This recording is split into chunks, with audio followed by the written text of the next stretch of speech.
Hola, ¿cómo están? En el video de hoy les voy a hacer una breve pero clara explicación de la Ley 1826 de 2017. Bueno, esta ley se creó con el fin de ayudar al sistema judicial y a las víctimas, disminuyendo el número de audiencias del proceso penal acusatorio, del cual ya hice un video anteriormente, para que se vuelva un proceso más expedito y ágil, y además regulando la figura del acusador privado. Bueno, primero que todo hay que saber que la aplicación del procedimiento abreviado no implica la aplicación de la figura del acusador privado, pero para poder aplicar la figura del acusador privado sí es necesario hacerlo por medio de un procedimiento abreviado. Entonces, bueno, primero vamos con el procedimiento abreviado y hay que saber que no todas las conductas se pueden llevar por medio de este trámite. Las que sí podríamos clasificarlas en dos grupos. Una, que son aquellas conductas querellables que ya estaban establecidas en el Código de Procedimiento Penal, en el artículo 75, siempre y cuando no atenten contra bienes del Estado. Y por otro lado son aquellos tipos penales que fueron adicionados por esta ley, la 1826, al artículo 534 del Código de Procedimiento Penal, que hace referencia a aquellas conductas que sin ser querellables se deben llevar por medio del procedimiento abreviado. Entonces, para saber si determinada conducta se debe o no llevar por medio del procedimiento abreviado, es necesario acudir a la ley, ya que están establecidas taxativamente. Bueno, ya en cuanto al procedimiento podríamos dividirlo en 4 etapas. Primero, la noticia criminal, la cual comienza con una denuncia o una querella, lo primero que hay que hacer es mirar si nos encontramos frente a un delito querellable o frente a un delito investigable de oficio. Si nos encontramos frente a un delito querellable, lo primero que debe hacer el fiscal es convocar a una audiencia de conciliación. Si se lleva a cabo y no hay un resultado conciliatorio, pues la Policía Judicial y la Fiscalía comienzan a elaborar el programa metodológico y el proceso sigue el curso normal con las reglas del procedimiento abreviado. Si por el contrario se lleva a cabo la audiencia, hay ánimo conciliatorio, pues se da el archivo de la actuación de conformidad a la ley 906. Por otro lado, si nos encontramos frente a un delito investigable de oficio, hay que precisar si se encuentra una persona capturada en flagrancia o no. Si la hay, el fiscal debe evaluar tanto la legalidad de la captura como la procedencia de una imposición de medida de aseguramiento. Si la captura es legal y se encuentra como suficientes motivos para poder solicitar una imposición de medida de aseguramiento, debe acudir lo más pronto frente a un juez de control de garantías para que se lleve a cabo la audiencia concentrada de legalización de captura y de imposición de medida de aseguramiento. Además, es necesario surtir el traslado del escrito de acusación al indiciado en esta audiencia y de manera previa a la solicitud de la medida de aseguramiento. Si por el otro lado no se encuentra una persona capturada en flagrancia, se comienza a elaborar el programa metodológico. Aquí comienza la etapa investigativa, ya sea que sea por parte de la Fiscalía o por parte del acusador privado, del cual más adelante les hablaré un poco de esta figura, y se comienzan las labores de indagación para poder acreditar los hechos. Luego seguimos con la etapa de acusación, y esta es una de las diferencias con respecto a la ley 906, porque en esta no se inicia con una formulación de imputación porque se suprime, sino con la acusación. Y de igual manera lo hace cuando quien vaya a acusar, es decir, la Fiscalía o el acusador privado, pueda afirmar con probabilidad de verdad que la conducta delictiva sí existió y que el indiciado fue autor o partícipe.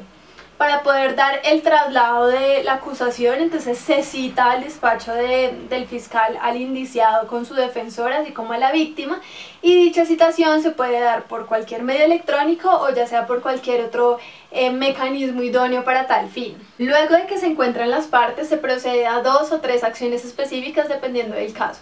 Entonces, se hace entrega del escrito de acusación. Si se trata de delitos querellables, se vuelve a indagar por el ánimo conciliatorio, y de encontrarlo ya se procede con el artículo 522 del Código de Procedimiento Penal y se hace el descubrimiento probatorio por parte de quien acusa.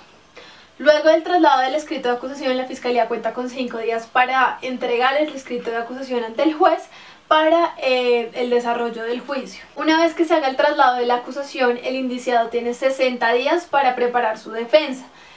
Una vez vencido este término, el juez debe citar para audiencia concentrada dentro de los 10 días siguientes. Entonces luego se da la audiencia concentrada, en la cual es la unión de lo que se hacía en la audiencia de acusación y la audiencia preparatoria de la ley 906, solo que en este procedimiento se hace todo o se realiza todo en una misma audiencia. Entonces se dan los impedimentos, recusaciones, problemas de competencia, nulidades, descubrimiento probatorio total por parte de la Fiscalía, descubrimiento probatorio por parte de la defensa, estipulaciones probatorias, solicitudes probatorias, exclusión probatoria, mejor dicho, todo lo que sea en la ley 906. Y una vez concluida esta audiencia concentrada, entonces se debe fijar fecha para la realización de la audiencia de juicio oral dentro de los 30 días siguientes. Luego sigue juicio oral, el cual se desarrolla exactamente igual que la ley 906.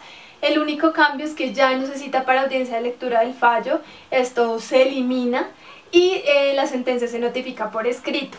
Si las partes interesadas desean interponer recursos, lo deben hacer por escrito y se acogen pues al procedimiento ordinario. Un punto importante con respecto a los beneficios por aceptación de cargos, entonces se dará un 50% si la persona lo hace desde que le entregan el escrito de acusación hasta antes de instalarse la audiencia concentrada.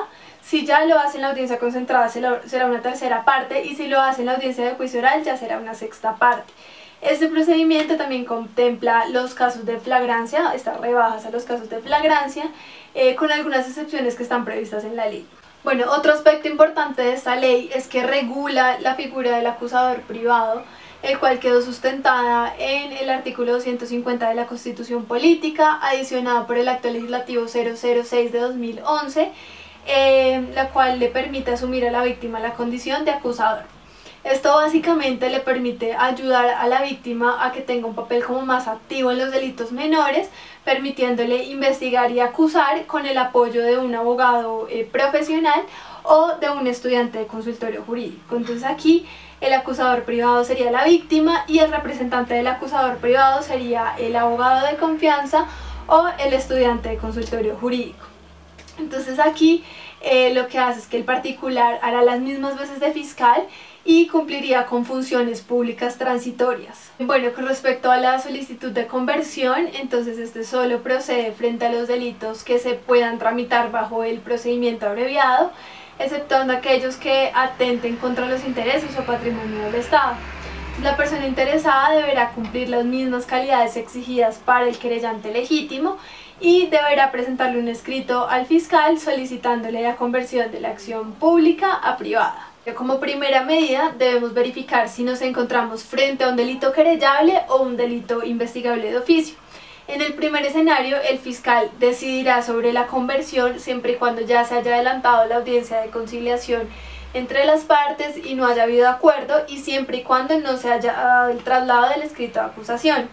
Por otro lado, es decir, cuando la acción penal está siendo llevada de manera oficiosa, se dará siempre y cuando no se haya dado el traslado de acusación. En dado caso de que sí se haya dado, el competente para conocer de esa acción penal será la Fiscalía y no el acusador privado. Hay que tener en cuenta que hay unas excepciones en las cuales no se puede dar la conversión de acción pública a privada, las cuales se encuentran contempladas en la ley y dentro de las cuales están aquellas conductas que atentan contra los bienes del Estado, cuando se trata de concurso de delitos y alguno de ellos debe tramitarse por el proceso ordinario, es decir, por la ley 906, cuando se trata de procesos que se están adelantando por el sistema de responsabilidad para adolescentes, entre otros. Bueno, digamos, ¿qué pasa si hay pluralidad de víctimas? Entonces debe existir un acuerdo entre todos para poder convertir la acción penal de pública a privada, asimismo frente a la elección del abogado, ya que solo uno los puede representar.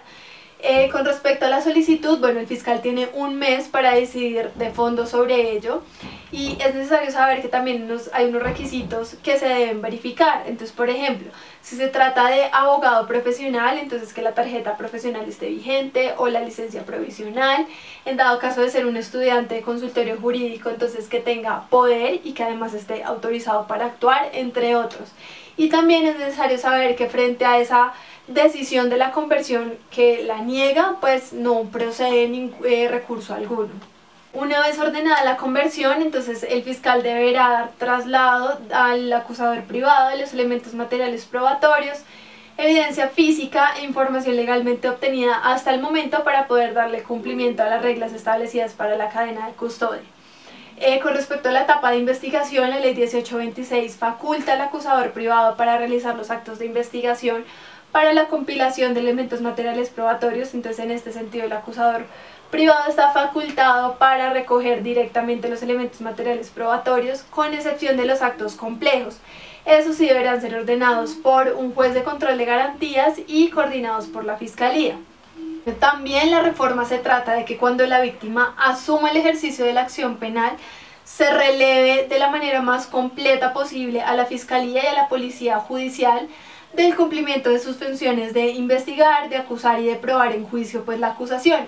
Es decir, como que de eso se trataría de la descongestión, y esto implicaría no solicitar el equipo de investigación a la Fiscalía. También es importante saber que la Fiscalía, o por solicitud de parte, puede solicitar la reversión de la acción penal de privada a pública cuando opere alguno de las causales las cuales impiden la conversión de la acción penal. Bueno, y ya por último, con respecto a la reparación integral, entonces la víctima no tendrá que esperar a la ejecutoria de la sentencia para poder iniciar el trámite incidental, sino que la pretensión de la reparación de los daños ocasionados con el delito se deberá incluir dentro del escrito de acusación, se deberá exponer en audiencia concentrada, probarse en la audiencia de juicio oral y asimismo será resuelto en la sentencia. Bueno, y esto fue todo por el video de hoy. Espero que les haya gustado, que hayan entendido qué es lo más importante. Esta fue una explicación muy breve pero clara de lo que es la Ley 1826 de 2017, la cual contiene el procedimiento abreviado y regula la figura del acusador privado. Quedo muy pendiente si tienen alguna duda, comentario o aclaración.